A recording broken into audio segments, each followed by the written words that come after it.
Welcome, students! Today, we're diving deep into a complete explainer of the 2022 Class 10 Marathi board paper.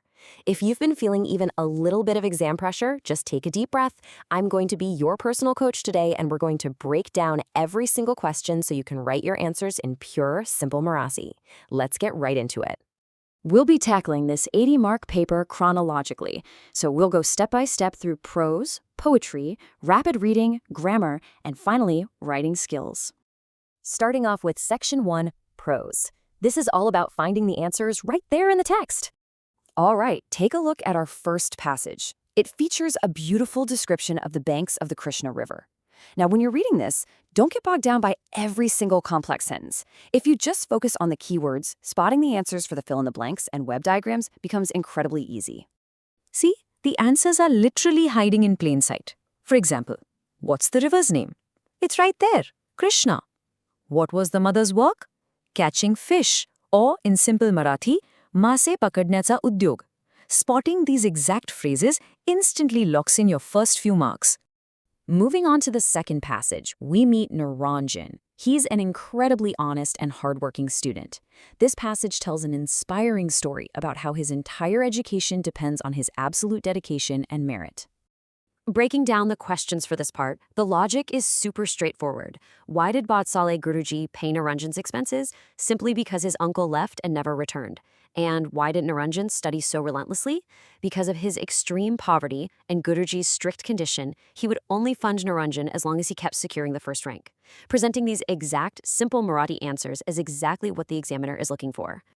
Next up is Section 2, Poetry. Here, our goal is decoding that poetic meaning. A pro tip for answering poetry questions: read the question and immediately scan the poem next to it. By comparing the poem option right alongside the multiple choice questions, you can quickly match the stanzas to the correct options without second-guessing yourself. Using that exact method, we can see how the soldier is greeted with the light of tears in the eyes. And what does Den Dubale mean? It directly refers to the common, hardworking people who lack material wealth. Simple, right?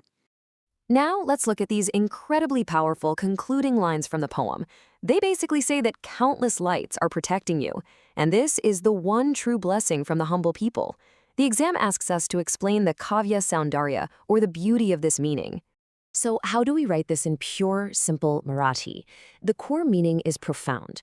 Ordinary, struggling citizens are offering their deepest emotional protection and heartfelt blessings to the brave soldier at the border.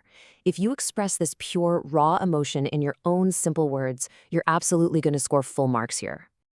All right, smoothly transitioning to Section 3, Rapid Reading. This tests your broader comprehension. For these longer answers, structure is everything. Whether you're explaining how crucial practical experience is for a child's growth or discussing the life-giving, benevolent role of the sun, you need to synthesize your thoughts. Writing in clear, logical bullet points rather than one massive paragraph will always score you higher. Now for my absolute favorite part, Section 4, Grammar. This is where pure logic can easily earn you full marks. Think of grammar questions like math problems. If you apply the exact rules, you get the full marks, no subjectivity involved. When you're transforming sentences, the golden rule is absolutely crucial. Never, ever change the original meaning. Let's look at this example. The original simple statement is, "This building is very tall." To make it exclamatory, we add a word of surprise and say, "Wow, how tall this building is." Notice how elegantly we kept the core fact exactly the same, but totally changed the intensity and structure.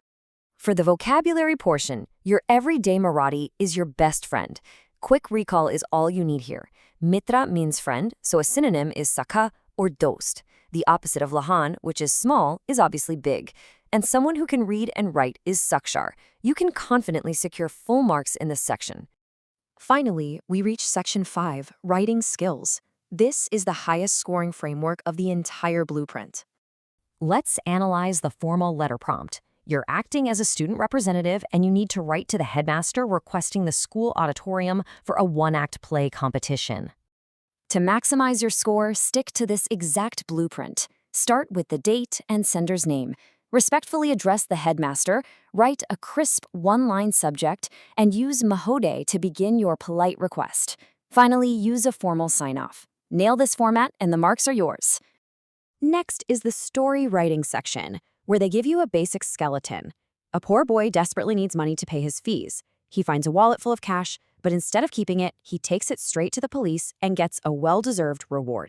Now you just have to flesh this out perfectly. Give it a catchy title, describe the boy's financial struggle so the reader really feels for him, build up the tension when he finds the wallet, highlight his internal honesty, and always, always conclude with a strong moral takeaway.